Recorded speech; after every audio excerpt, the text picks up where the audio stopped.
ঋত্বিক বাবুর শরীর খারাপ যেন ঠিকই হচ্ছে না, একটা ভালো হয় তো আর একটা যেন আবার শুরু হয়ে যায়। এই কদিন আগেই জ্বরেতে ভীষণ কষ্ট পাচ্ছিল, তারপরে আবার 16 মাসের ইঞ্জেকশন, তারপরে আবার কৃমির সমস্যা দেখা দিয়েছে। ডাক্তার দেখিয়ে ওষুধ খাওয়ানো হয়েছে। তো এখন দেখো ভোরবেলা উঠে পড়েছে, এখন প্রায় 4:30 থেকে উঠে বসেছিল, এখন বাজে 5টা বাজতে 10 মিনিট বাকি ভোরবেলা। তো আমার ভীষণ ঘুম পাচ্ছিল, তো যেহেতু আগেও অনেক লেটে ঘুমিয়েছি রাতের বেলা, আবার এই ভোরবেলা উঠে পড়েছি। আবার সকালবেলা দেখো ঋত্বিকবাবু এইভাবে মেঝেতে গড়াগড়ি খাচ্ছে। বাচ্চাদের কিন্তু কৃমি হলে ওরা এরকম মেঝেতে গড়াগড়ি খায়। তো ওষুধ দেওয়া হয়েছে, দেখা যাক।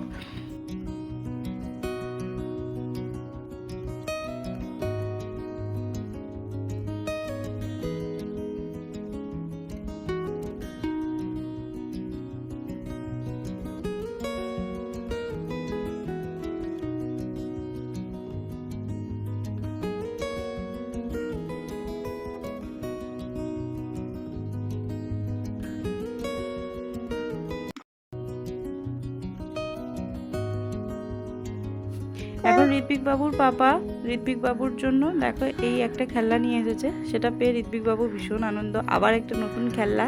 তো এই ধরনের খেলনা ওর পাপা অনেক দিন ধরেই ঋত্বিকবাবুর জন্য খুঁজছিল, তো পেয়ে গিয়েছে, নিয়ে এসেছে। তো এটা পেয়ে তো ঋত্বিকবাবুকে আর কি ধরে, ভীষণ খুশি।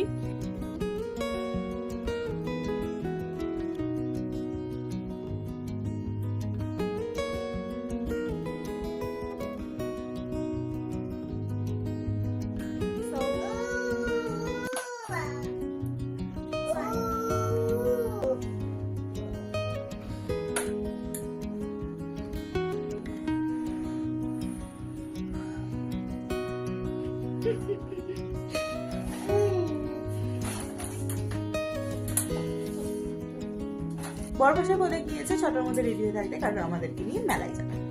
তো আমি রেডি হয়ে তারপরে তোমাদের সঙ্গে আবার দেখা করছি, তো দেখতে থাকো। আমরা রেডি হয়ে গিয়েছি, এখন আমরা বেরিয়ে পড়বো। মা আজকে বেড়াতে যাবে না বললো, তো আমরা এখন 3জনেই যাচ্ছি, বর্মশাই, আমি আর ঋত্বিকবাবু। তো চলো ঝটপট বেরিয়ে পড়ি। এদিকে বর্মশাই একদম রেডি হয়ে গিয়েছে।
আমাদের ঠাকুর দেখা হয়ে গেছে, এখন আমরা একটু মেলার মধ্যে ঢুকেছিলাম।